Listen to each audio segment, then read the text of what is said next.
आप फिर किसी के माध्यम से सुन सुना कर यहाँ पर आए हो, तो अब आपकी अर्जी इस दास के माध्यम से भगवान के लगेगी और दास आपको बहुत ज्ञान देगा पहले नाम देने से पहले, क्योंकि प्रथम मंत्र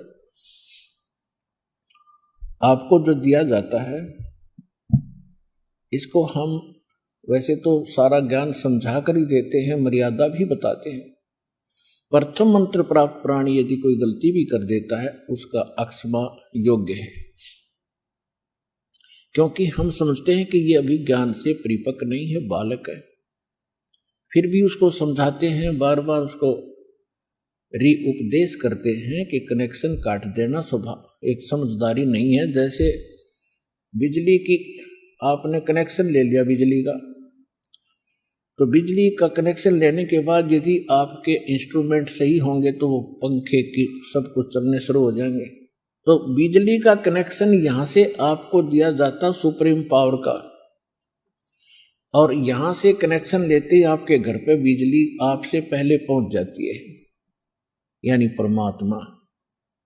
और यदि आप मर्यादा भंग कर देते हो तो आपका कनेक्शन कट जाता है, और कनेक्शन कटने के बाद फिर आपको लाभ बंद हो जाते हैं पावर के, ना पंखा चले ना कूलर चले,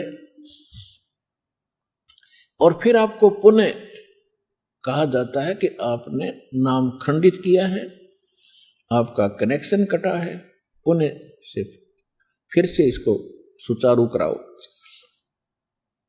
तो आपका नाम उपदेश फिर शुद्ध किया जाता है, उसके बाद फिर आपको सर्वलाभ प्राप्त होने प्रारंभ हो जाते हैं। तो इसलिए जो सेकंड मंत्र सतनाम देते हैं आपको अच्छी तरह इस रंग में रंग के और ज्ञान से परिपक्व करके फिर देते हैं।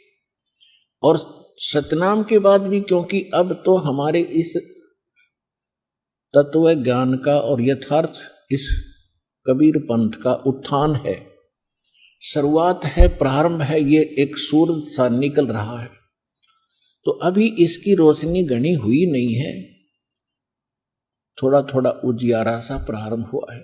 तो इसमें क्या समस्या हमारे सामने आ रही है कि अन्य जो समाज है वो इस तत्व ज्ञान से और भगवान से कति अपरिचित है।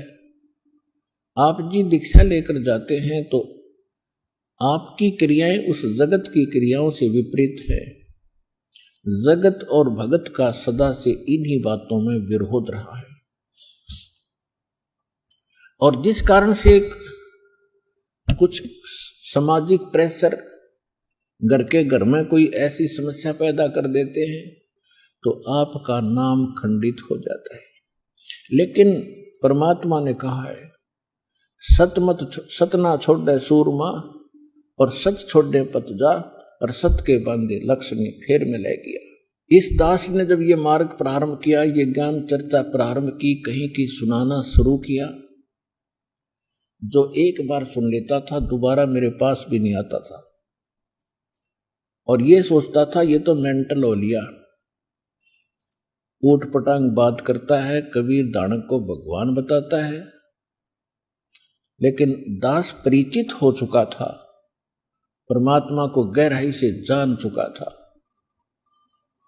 दास फिर वापस नहीं हट सकता। कहते हैं संत, संग और सूरमा यानी सैनिक, इनका स्वभाव आगे ही बढ़ने का होता, पीछे नहीं हटा करते। और इसका परमात्मा ने कहा कि सत ना छोड़े सूरमा सत छोड़े पत जा। परमात्मा के सत्य को इसको छोड़ना नहीं चाहिए, इसके छोड़ देने से भगवान रुष्ट हो जाएगा, और भगवान रुष्ट हो जाएगा तो जगत ने कुछ देना ही नहीं। जगत बेशक रुष्ट हो जाए पर मालिक ना रुष्ट होना चाहिए, और मालिक रुष्ट हो गया तो अपने आप जगत आपके साथ होगा। आज आप देख रहे हैं प्रारंभ में दास का कितना विरोध था,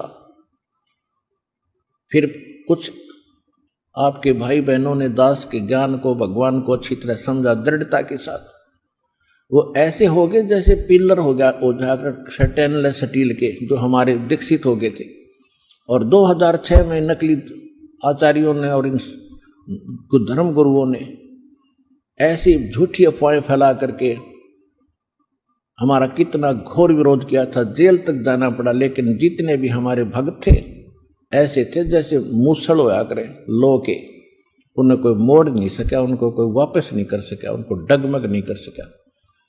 तो परमात्मा की वो बात रह रह कर याद आती थी, सत ना छोड़े सूरमा सत छोड़े पत्ता, और सत के बांधे लक्ष्मी या फेर में ले गया। आज देख रहे हो आप, पूरा विश्व हमारे साथ होगा, और उस दिन हम ही डगमग हो जाते तो फिर क्या था, भगवान का मार्ग जो का तू रह जाता।